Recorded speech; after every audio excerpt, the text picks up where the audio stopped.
Today I'm going to show you how I installed this Alpine CarPlay system in my truck. Now the tricky part about this install is I have a reverse camera up here in the mirror, but I also wanted to have it down here on the head unit. So I found a way to wire it up so that I have both. And if you stick around, I'll show you how.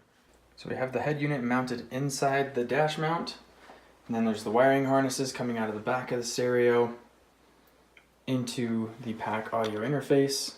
And then these will just plug into some of the connectors that are in the truck. I'm not going to go through all the wiring in this video. What I want to focus on is the camera replacement. So this is the camera signal wire, the reverse signal wire, and then we have the camera input. But with the Tacomas that have the cameras in the mirrors, they don't actually have one of these RCAs going into them, so we have to splice into that. I'm going to show you guys how to do that today. So just about everything with this wiring harness was pretty self-explanatory. Most of it you just wired up to the correct wires based off of the wiring diagram. The only part that was a little bit difficult was the camera. And that's because the camera input for this head unit actually uses an RCA, and the reverse camera on my Tacoma is actually up here in the mirror.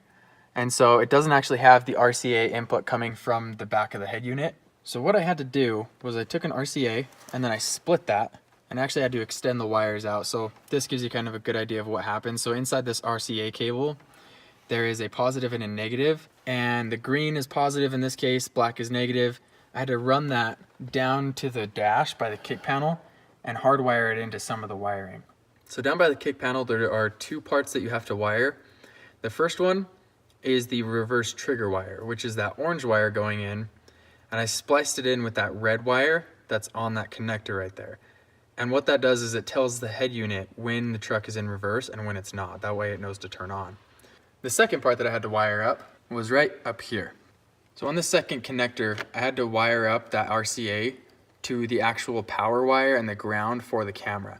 And that's just in the second connector down in by the fuse panel. But basically how it works is there is the negative terminal here, and you splice the negative into that.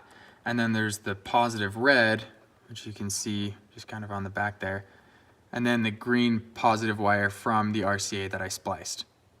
Once that's all spliced in, just connect everything back to where it's supposed to be. And then what will actually happen is you'll have the backup camera on the head unit, and you'll continue to have the backup camera in the mirror. So when I put the truck in reverse, see the backup camera is there in the mirror and on the head unit. And the reason that I wanted to keep the one in the mirror is because I have this little toggle switch here, and that will kick my rear view mirror on whenever I want it to be.